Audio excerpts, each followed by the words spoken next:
Good evening, everybody, and welcome back to Red Eagle Politics. Make sure to like this video down below and subscribe to the channel if you are new. So in California, Gavin Newsom already survived the recall election. We do know this, but still, we haven't counted 15% of the ballots yet. So 85% is reporting right now.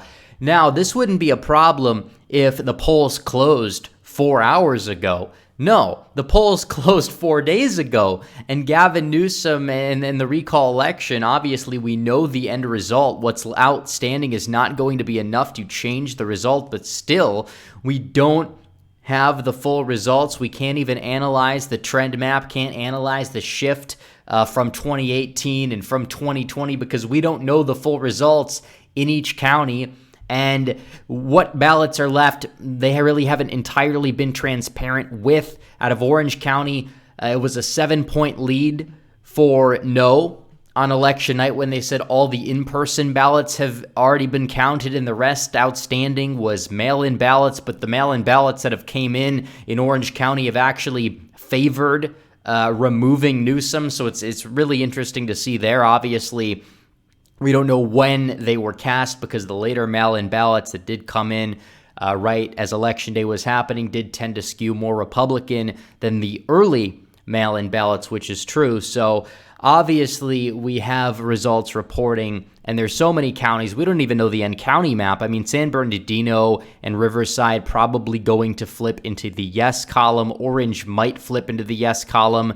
It does seem as if Merced County might flip as well into the yes column. And every single county that's in, by the way, Newsom seems to be underperforming in the counties that are 100% in or close to that. And either way, Newsom is underperforming Biden in literally every single county in California, which is good news to see there.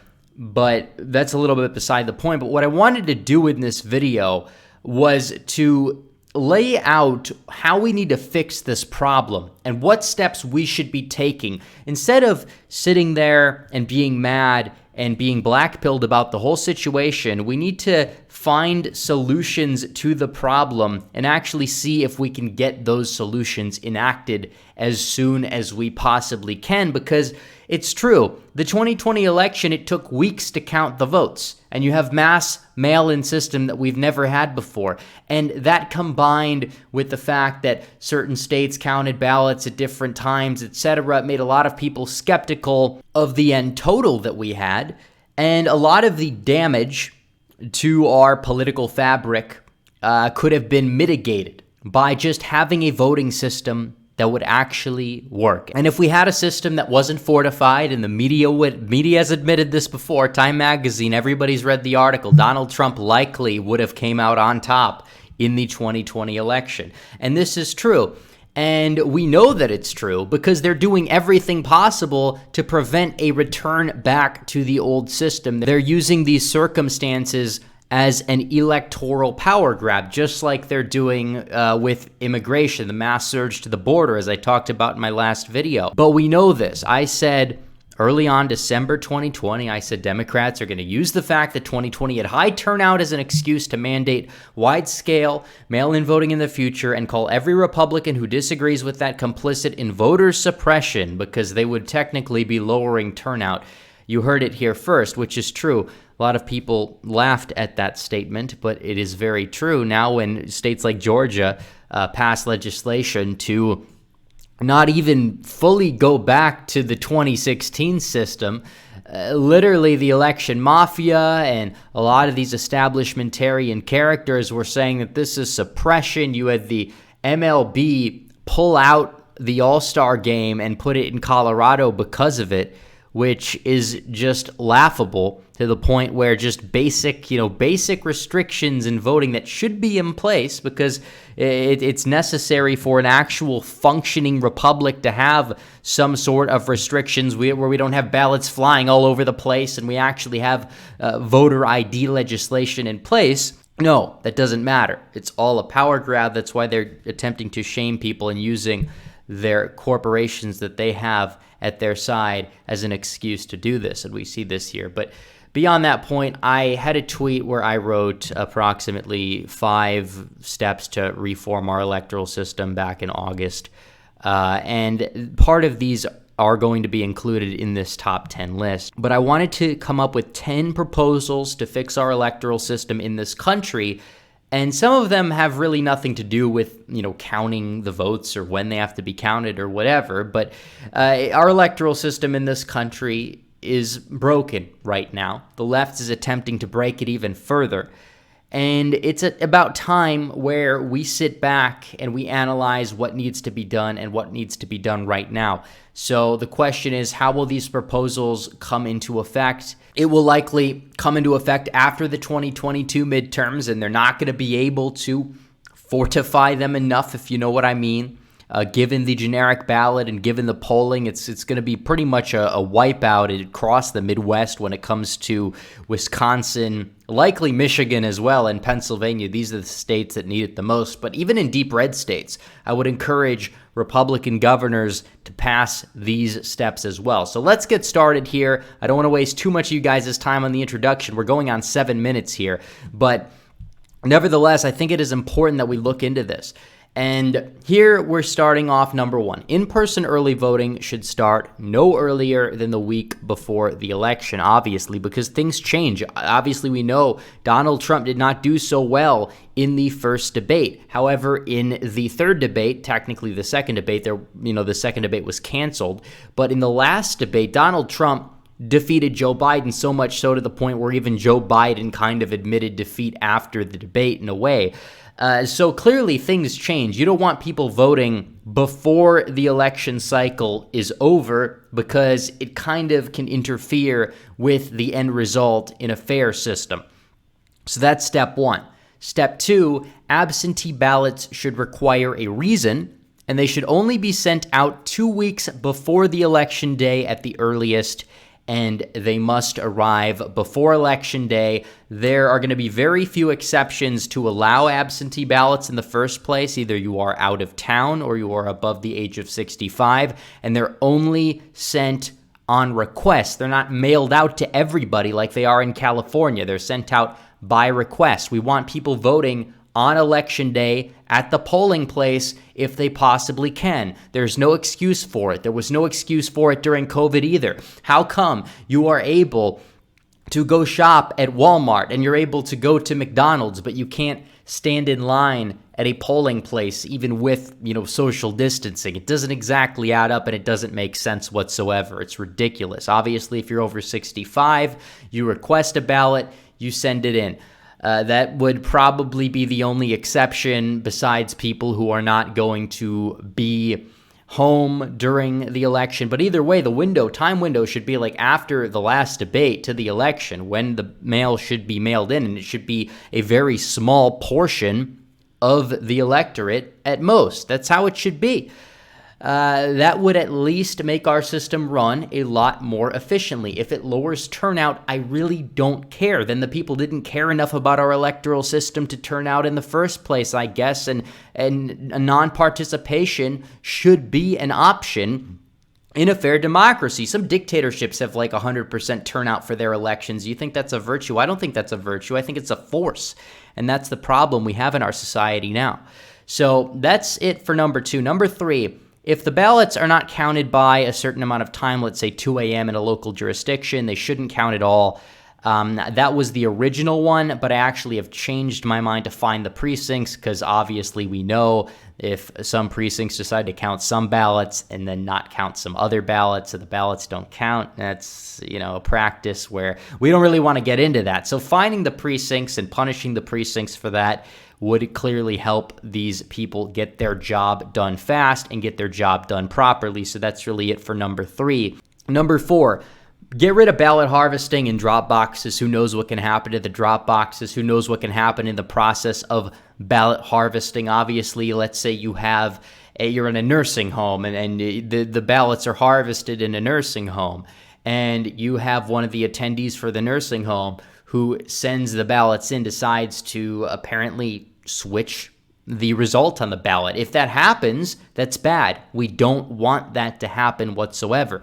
That's why we should get rid of ballot harvesting. I don't really see a point in ballot harvesting at all. Number 5, count mail-in ballots first like Florida and Ohio do. California actually counted a chunk of the mail-in ballots first and reported them pretty timely, which was good. It was nice to see that. But the problem is it took them so long to report all of the other votes, including some of the mail-in ballots. And this does kind of tie into number 2, because you have mail-in ballots arriving a week after the election.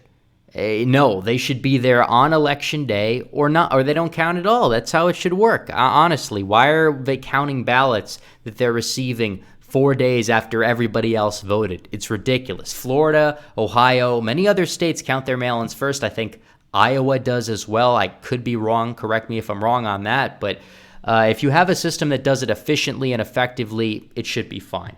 So that's really it for number 5. Number 6, paper ballots only, hand count them. I think that this is just something that will ease people's tensions about it. I know Canada does this. It works effectively in Canada. We should do that here as well. That's really what I see for that. Number 7, mandatory recounts with signature matching. We should recount the ballots twice, 3 times mandatorily. Obviously, we shouldn't really have many changes, but just to ease people's minds, to put their questions at ease about our electoral system, this would be one way to fix it, kind of like a mandatory routine audit in pretty much every state.